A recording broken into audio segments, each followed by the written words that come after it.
संसद से लेकर सड़क तक इंडिया गठबंधन का हल्ला बोल जारी है। आरोप है कि फर्जी वोटिंग के आधार पर भारतीय जनता पार्टी ने सत्ता हासिल किया है। कुछ ऐसी तस्वीर वाराणसी में भी देखने को मिल रही है।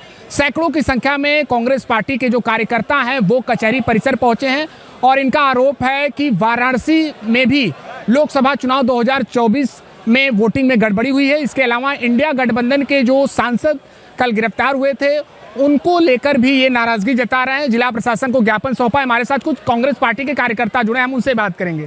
संजय जी, भारतीय जनता पार्टी का ये कहना है कि जहां आप जीत रहे हैं वहां सब कुछ ठीक है, जहां नहीं जीते हैं वहां ऐसा विरोध। ये तो देखिए उनका एक प्रकार का इवेंट मैनेजमेंट है कि कहीं इनको जिता दीजिए और शेष बहुत सी जगह हरा दीजिए ताकि ये आवाज़ दब जाए।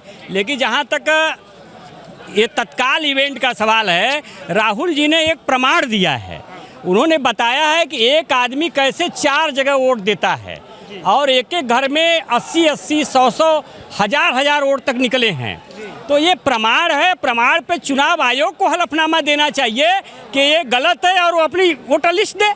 वाराणसी की भी स्थिति आपको लग रही है कुछ ऐसी? वाराणसी में भी देखिए एक एक जगह 80-80 वोट निकल रहे हैं। विशाल का उदाहरण लोगों ने दिया ही है। तो वाराणसी एक जगह बताइए, एक घर में आप अपने घर में 4 के अलावा 6 वोट कराना चाहें तो 20 बार आपसे पूछा जाएगा कौन है।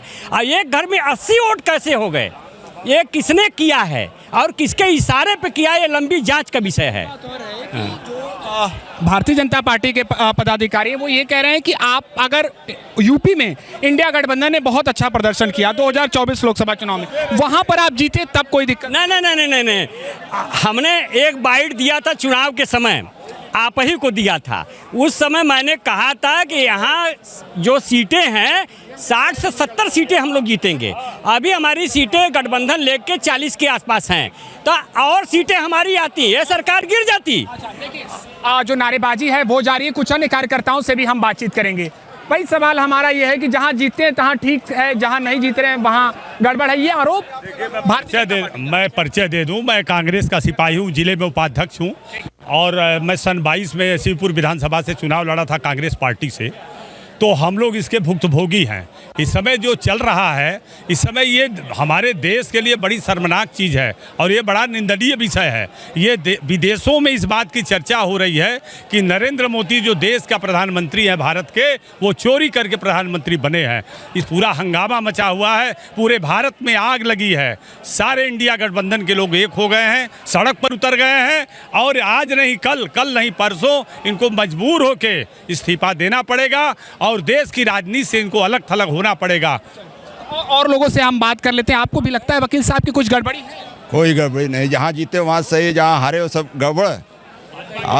पहले 3 राज्यों का, कर्नाटक और तेलंगाना और हिमाचल की सरकारें रिजाइन करें, तीनों सरकारें रिजाइन करें। पहले एक बात कही जा रही है कि अगर भारतीय जनता पार्टी इस मामले पर आकर जवाब दे दे, उनके विधायक दे दे या बड़े नेता दे दे तो दिक्कत क्या?